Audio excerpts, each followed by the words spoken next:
Chers amis, bonjour. Bien, nous allons rentrer un peu plus dans le vif du sujet maintenant. Alors, Wikidata, c'est quoi? Dedans, on entend wiki, comme dans Wikipédia, mais aussi data, qui est le mot en anglais qui désigne les données. Et en effet, Wikidata, c'est une base de connaissances collaborative. Comme vous l'avez vu, une base de données, c'est un système qui permet de classer des informations, de les ordonner de façon à produire au final du sens.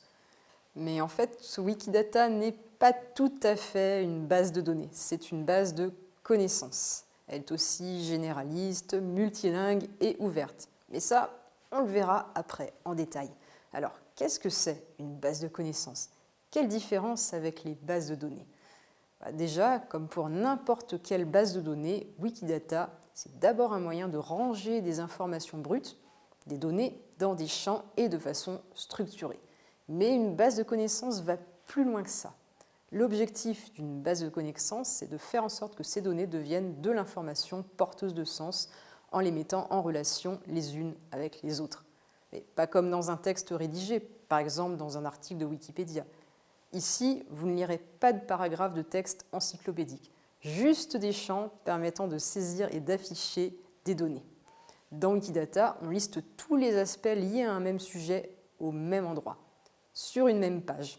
Et chaque sujet a une page dédiée qui présente de façon structurée et centralisée ces différents aspects.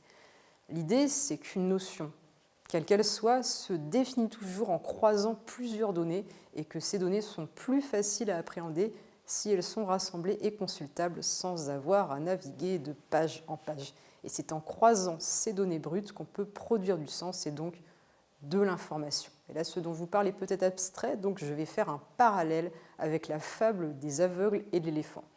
Cette fable indienne raconte qu'un groupe d'aveugles essaie de décrire un éléphant en palpant l'animal. Ensuite, lorsqu'ils confrontent leurs expériences respectives, ils ne sont pas d'accord parce que chacun d'eux a eu une expérience différente de ce qu'est un éléphant. Donc l'un sait qu'il y a une trompe, l'autre que les pattes sont très grosses et un troisième s'est rendu compte que la peau est épaisse et rugueuse quand on la touche.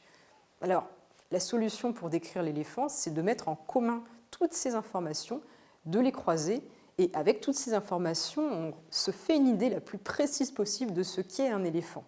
Si je veux décrire ce qu'est un éléphant, il faut que j'adopte plusieurs points de vue qui permettent au final de le décrire dans sa globalité. Il faut que je dise que c'est un mammifère, qu'il a un certain gabarit, qu'il possède une trompe, des défenses, et je peux même aussi dire qu'il a son propre emoji, comme on peut le voir sur la page de Wikidata dédiée à l'éléphant.